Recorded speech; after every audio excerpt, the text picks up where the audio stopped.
नमस्कार विद्यार्थियों, हिंदी शिक्षण में आपका हार्दिक स्वागत है। आज हम एक नया टॉपिक स्टार्ट करने जा रहे हैं और इसका नाम बताने से पहले मैं आपको ये बता दूं कि हम अपनी पिछली कक्षाओं में 3 कौशल पढ़ चुके हैं। श्रवण कौशल, उसके बाद हमने उच्चारण कौशल पढ़ा, उसके बाद हमने वर्तनी कौशल पढ़ा लास्ट क्लास में। अब आपके माइंड में ये आएगा कि हमारा जो आज का टॉपिक होना चाहिए या आज की क्लास होनी चाहिए, क्योंकि मैंने आपको 5 क्वेश्चन बताए थे हमारे सिलेबस में है, तो आज हमें एक चौथा क्वेश्चन पढ़ना है आपके अकॉर्डिंग, है ना।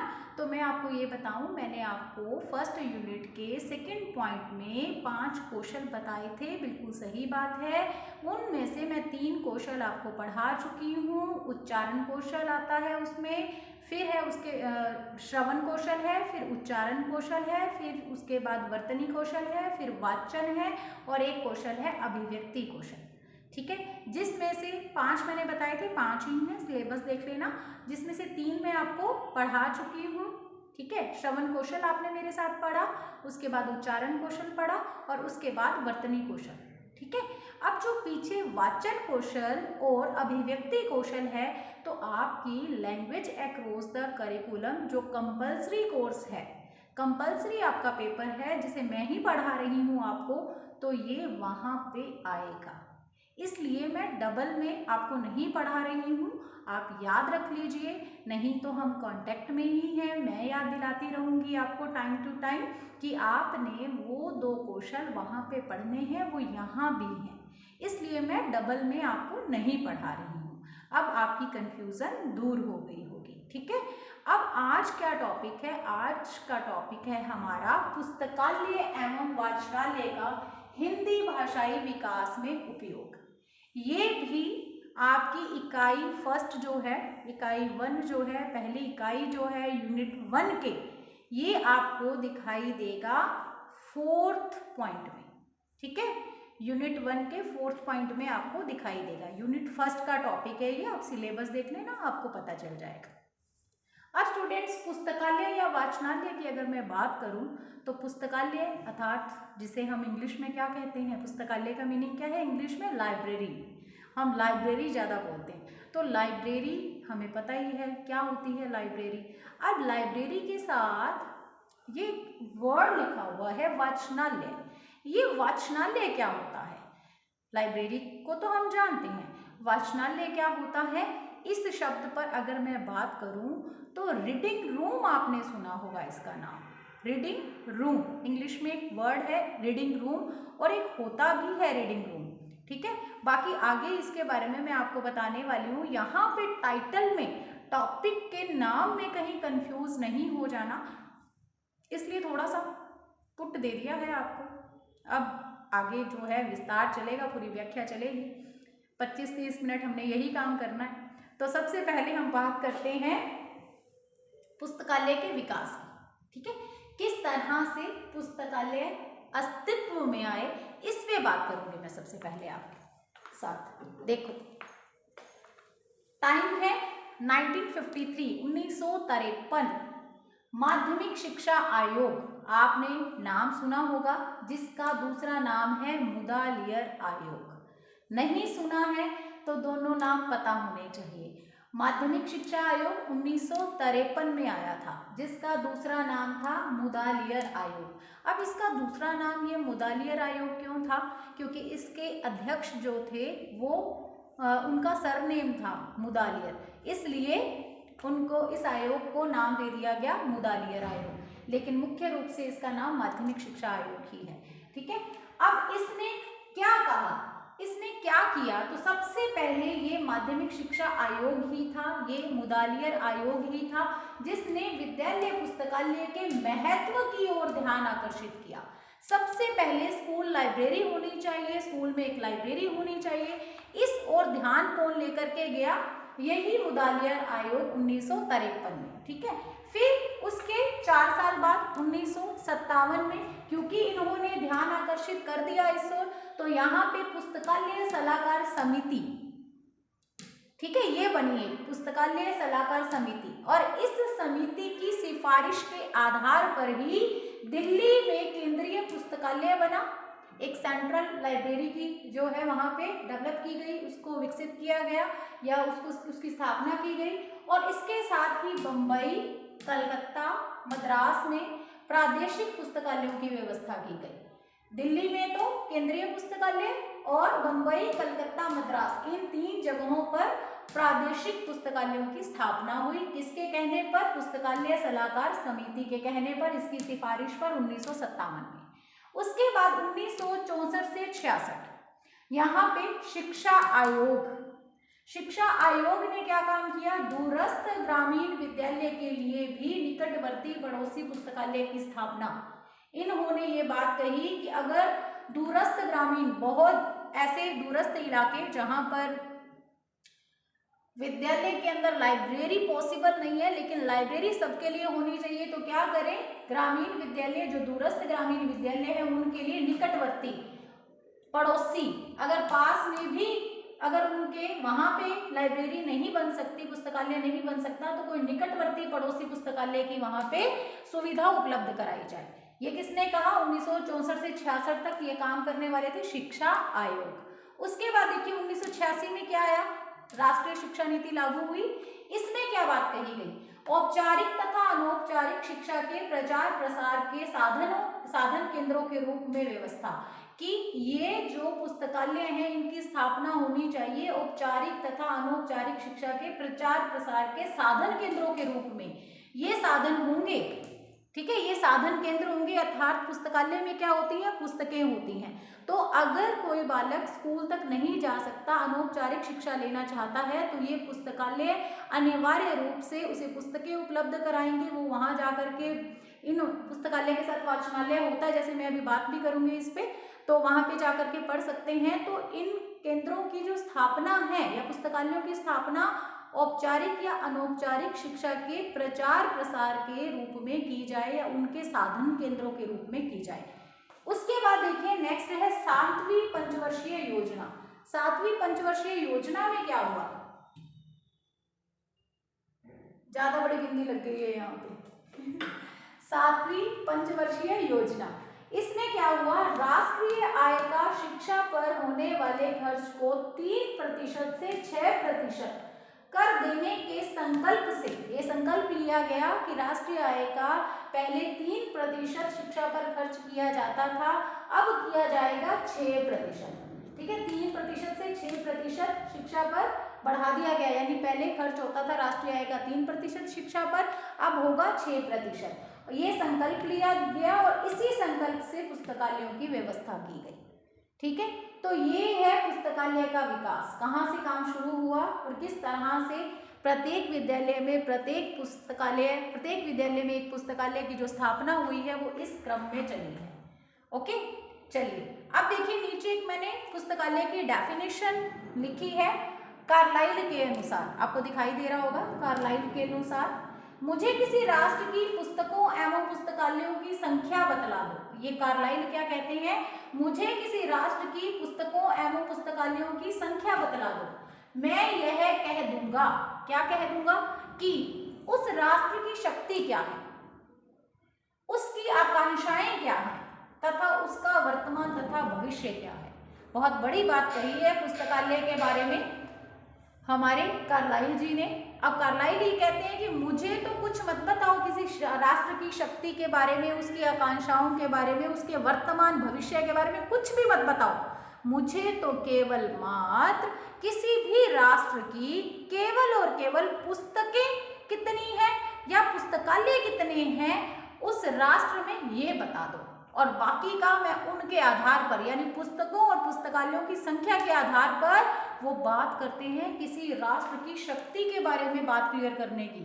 पुस्तकें और पुस्तकालय उस राष्ट्र की शक्ति को बता देंगी कि कितनी शक्ति है, कितना पावरफुल है वो देश या राष्ट्र।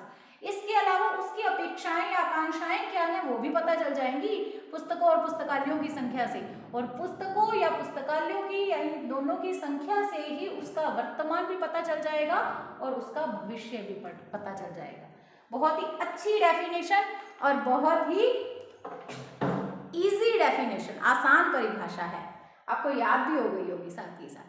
ठीक है, चलो अब इसके बाद एक और परिभाषा करेंगे और इसके साथ ही हम करने वाले हैं पुस्तकालय का क्या उपयोग है, क्या महत्व है। फाउलर के अनुसार उत्तम पुस्तकों का संग्रह शैक्षिक व्यवस्था का अंग है। उत्तम पुस्तकों का संग्रह शैक्षिक व्यवस्था का अंग है। संग्रह मतलब एकत्र करना, इकट्ठा करना। तो अच्छी पुस्तकों का संग्रह करना, उत्तम पुस्तकों का संग्रह करना कहाँ पे होता है? ये पुस्तकालय में ही तो होता है। तो इस तरह से फाउलर भी पुस्तकालय की ही बात कर रहे हैं कि पुस्तकालय क्या है? शैक्षिक व्यवस्था का, एजुकेशन जो हमारा एजुकेशनल सिस्टम है उसका एक अनिवार्य अंग है। उत्तम पुस्तकों का संग्रह पुस्तकालय में, और पुस्तकालय क्या है? शैक्षिक व्यवस्था का एक अंग है, एक अनिवार्य अंग है। इसके अलावा एक बात कही जाती है लाइब्रेरी के बारे में, पुस्तकालय के बारे में, पुस्तकालय शाला की आत्मा है। ठीक है, पुस्तकालय क्या है? शाला की आत्मा है। शाला को तो शरीर कहा जाता है, यानी शाला का मतलब क्या है? विद्यालय, पाठशाला। ठीक है, तो विद्यालय क्या है या शाला, पाठशाला क्या है? शरीर है, और पुस्तकालय क्या है? उसकी आत्मा है। ठीक है, चलिए अब महत्व की बात करते हैं। तो सबसे पहले देखिए स्वाध्याय की आदत का विकास। स्वाध्याय इस शब्द को देखिए, स्वधन अध्याय, अपने आप से अध्ययन करना। तो आपको लाइब्रेरी में ये फैसिलिटी मिलती है, ये सुविधा मिलती है कि आप वहाँ पर जा कर के पढ़ सकते हो। स्वाध्याय मतलब अपने आप से पढ़ना। लाइब्रेरी में आप अपने आप से पुस्तक लेकर के खुद से पढ़ते हो। पुस्तकें आपको प्रेरित करते हैं पढ़ने के लिए। आप लाइब्रेरी में बैठ के क्या करोगे? कोई ना कोई किताब उठा करके ही पढ़ोगे। तो स्वाध्याय की आदत यानी बिना किसी प्रेशर के, बिना किसी के कहे अपने आप से पढ़ना। तो अपने आप से पढ़ने अर्थात स्वाध्याय की आदत का विकास होता है। ये इम्पोर्टेंस है लाइब्रेरी की। लाइब्रेरी की किताबें हमें प्रेरित करती हैं कि हम बैठ करके अपने आप से बिना किसी के कहे अपने मन से पढ़ें, अपने आप से प्रेरित होते हैं हम। आगे देखिए कक्षा शिक्षण की पूर्ति। कक्षा शिक्षण की पूर्ति, अब कोई बालक है जो क्लास में 2-3 दिन के लिए नहीं आया था, किसी भी रीज़न से बीमार था या कुछ है, या उसे क्लास में जो कुछ समझाया गया टीचर के द्वारा वो समझ में नहीं आया उसे, तो वो किसका सहारा लेता है? किताबों का सहारा लेता है, पुस्तक से पढ़ता है। पुस्तकें कहाँ मिलेंगी? लाइब्रेरी में मिलेगी। तो अगर कक्षा में कुछ भी समझ में नहीं आया है टीचर के समझाने के बाद या 1-2 बार बताने के बाद भी, तब वो क्या करेगा? वो कहाँ पढ़ेगा? उसे उस टॉपिक को कैसे क्लियर करेगा? किताबों के द्वारा क्लियर करेगा। ठीक है, तो कक्षा शिक्षण की पूर्ति हो जाती है। फिर देखिए मौन पठन में अभ्यस्तता। अभ्यस्त होना मतलब एकदम निपुण होना, कुशल होना। मौन पठन, सबसे पहले तो मैं एक बात बता दूं, ये पठन का मतलब वाचन भी होता है। वही वाचन जो मैं पहले भी आपको बता चुकी हूँ। वाचन का मतलब है पढ़ना। वाचन का मतलब है पढ़ना। वाचन कौशल हमने करना था, मैंने स्टार्टिंग में ही बताया है, जो कि हम करेंगे हमारी language across the curriculum class में। ठीक है, और इसके साथ ही ये पठन शब्द, वाचन शब्द दोनों एक ही हैं। और जो ये पठन कह लो या वाचन कह लो, ये 2 प्रकार का होता है। सस्वर वाचन होता है और मौन वाचन होता है।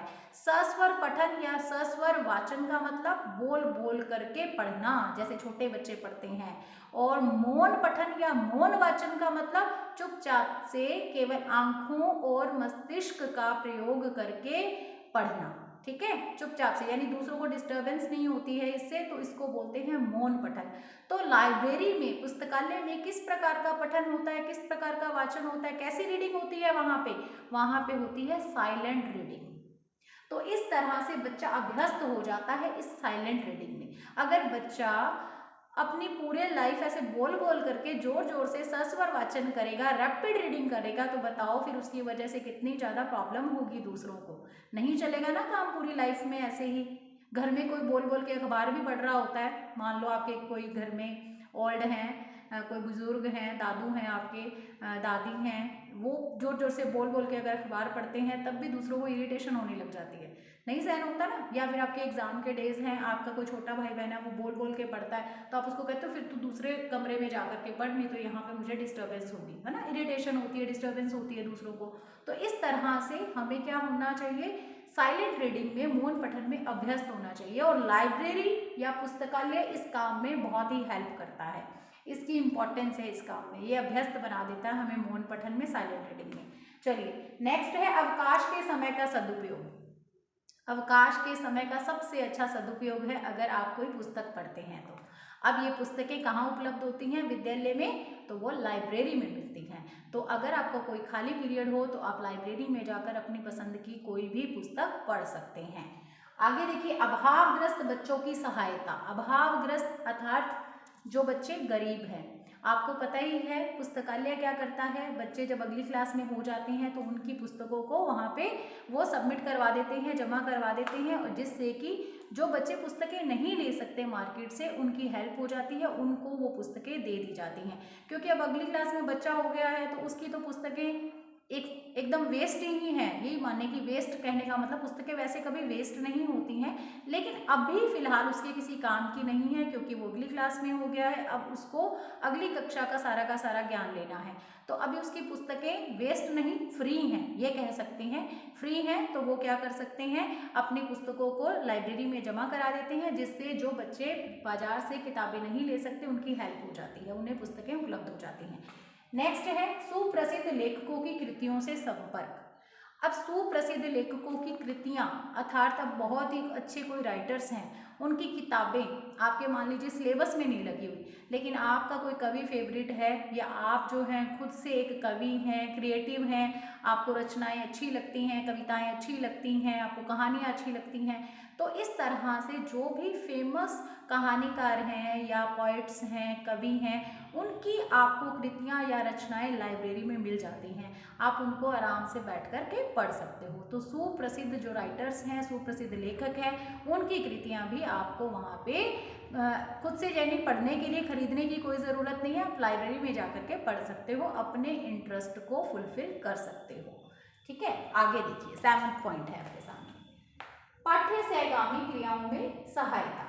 मान लीजिए आपके विद्यालय में कोई जयंती मनाई जानी है या ये मानिए कि कोई बाल सभा वगैरह है, तो आप वहाँ से मैटर कलेक्ट कर सकते हो लाइब्रेरी में जाकर के, क्योंकि लाइब्रेरी में एक तो न्यूज़पेपर होगा, ठीक है, न्यूज़पेपर्स में भी बहुत कुछ आता है, कोई भाषण आपने तैयार करना है, किसी की जयंती है तो उस देशभक्त से रिलेटेड या जो भी है महापुरुष से रिलेटेड आपको जानकारी वहाँ मिल जाएगी।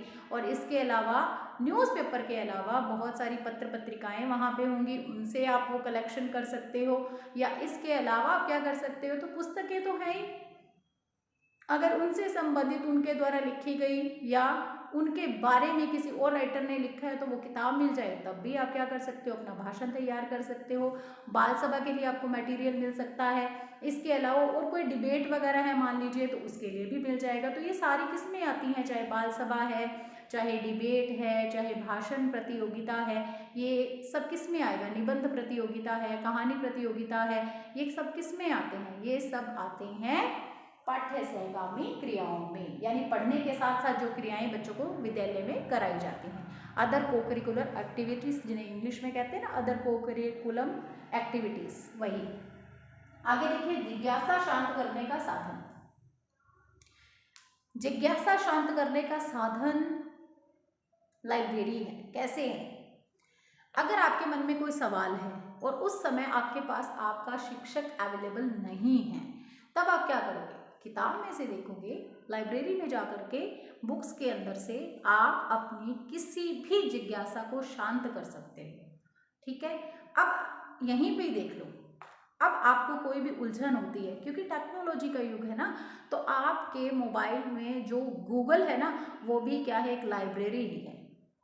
आपको कोई भी वर्ड का मीनिंग चाहिए, कोई भी आपका प्रश्न है जिसका आपको उत्तर चाहिए, कोई भी जिज्ञासा है जिसको आप शांत करना चाहते हो, जिसके बारे में आप नॉलेज लेना चाहते हो, कोई भी टॉपिक है, आप क्या करते हो, मोबाइल निकालते हो और गूगल पे सर्च कर लेते हो, विकिपीडिया पे देख लेते हो। तो ये क्या है, ये भी एक लाइब्रेरी ही है, टेक्निकल लाइब्रेरी। तो पुस्तकालय क्या करता है, हमारी जिज्ञासा को शांत करता है।